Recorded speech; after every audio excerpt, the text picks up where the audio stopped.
최근 광주에서 생후 2개월 된 쌍둥이 신생아가 선천성 결핵에 걸린 것으로 알려지면서 결핵에 대한 관심이 다시 높아지고 있습니다.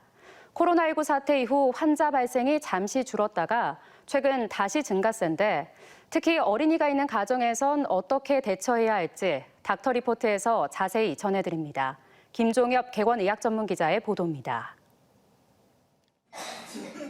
지난달 21일 광주의 한 병원 신생아 중환자실에 입원했던 생후 2개월 된 쌍둥이 신생아 2명이 결핵 진단을 받았습니다.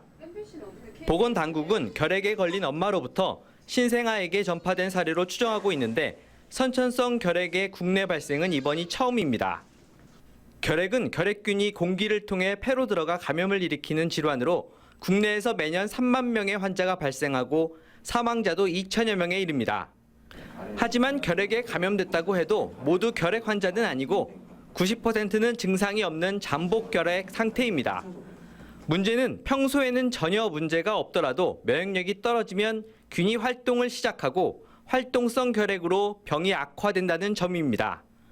실제로 잠복 결핵 감염자의 10% 정도가 활동성 결핵이 되고 그 가운데 50%는 1, 2년 안에 발병하는 것으로 보고되고 있습니다. 때문에 빠르고 정확한 검사를 통해 잠복 결핵을 발견하고 치료하는 게 무엇보다 중요합니다.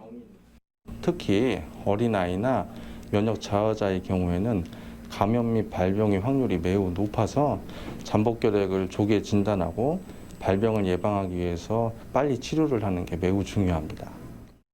잠복 결핵은 흉부 X선 검사나 객담 검사에선 정상으로 나오기 때문에 투베르클린 피부 반응 검사와 인터페론 감마 분비 검사 등 별도 검사가 필요합니다.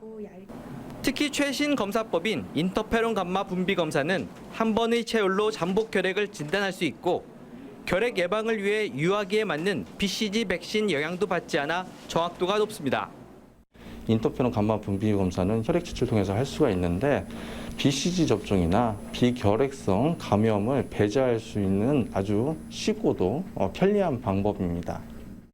결핵은 코로나19 유행 이후 지난 4월 국내 환자가 전년 대비 24%까지 줄었다 최근 거리두기 완화 조치 등으로 7월에는 5.6% 감소한 수준까지 올라와 방역 당국을 다시 긴장시키고 있습니다.